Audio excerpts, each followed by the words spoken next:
आप इन भाई साहब को तो जानते ही होंगे कि ये कौन है, अच्छे से परिचित होंगे, आप इनकी वीडियो देखते होंगे।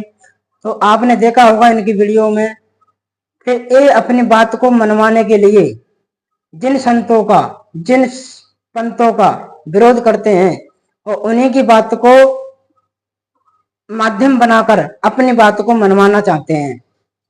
कि देखो, ये पारकी संतों ने भी इस बात को कहा है और ये लोग इस बात को नहीं मानते हैं, जबकि सदगुरु कबीर साहब का सिद्धांत पारक और मूल ग्रंथ बीजक है। तो भाइयों, आप इनको तो जानते ही होंगे, ये कौन है? रामपाल जी के शिष्य। ये हमेशा दूसरों की बुराई करते रहते हैं और रामपाल के शिष्य के अतिरिक्त और रामपाल जी स्वयं दूसरों में बुराई खोजते रहते हैं, ना कि अच्छा ही। तो ये लोग हमेशा अच्छाई की जगह पर बुराई देखते हैं और अपने आप में अच्छाई देखते हैं।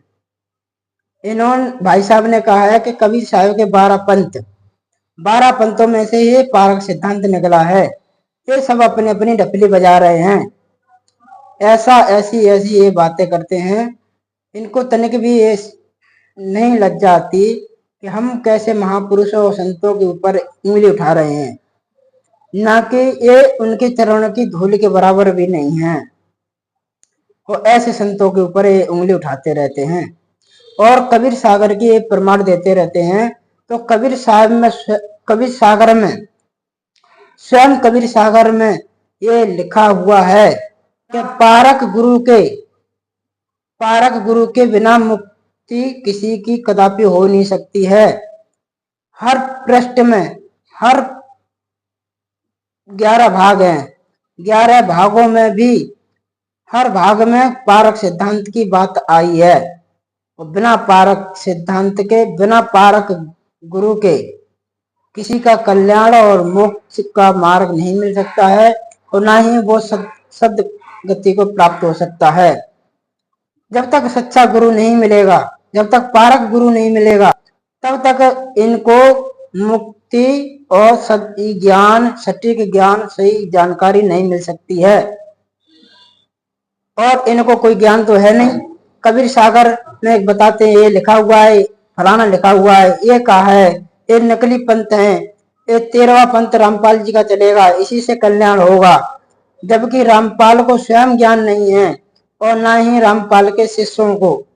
अगर रामपाल जी को इतना ही ज्ञान हुआ होता तो वो उनके शिष्य आज प्रश्नों के उत्तर देने में कतराते नहीं।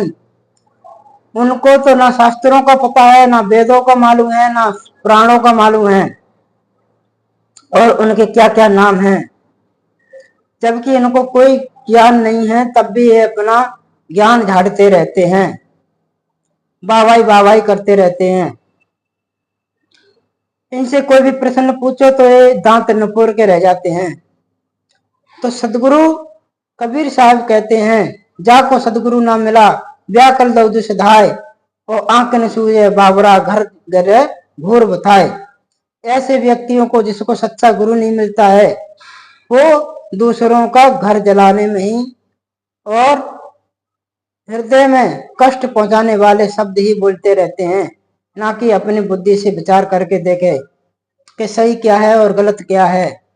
ये लोग हमेशा कबीर सागर में से, देवी भागवत पुराण में से, गीता में से जो प्रमाण दिखाते हैं, उस रहस्य को, गुण रहस्य को नहीं समझ पा रहे कि उसका गुण रहस्य क्या है, उसमें क्या कह रहे हैं स्वयं श्री कृष्ण जी और क्या कह रहे हैं सदगुरु कबीर साहब का, उनका उद्देश्य क्या है, उनके जीवन में कैसा बर्ताव रहा उस समय, उन्होंने किस तरीके से अपना जीवन क्रांति की।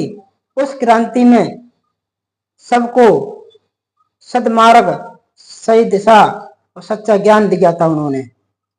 इन्हीं वाणियों के साथ मैं अपनी वाणी को विराम देता हूँ।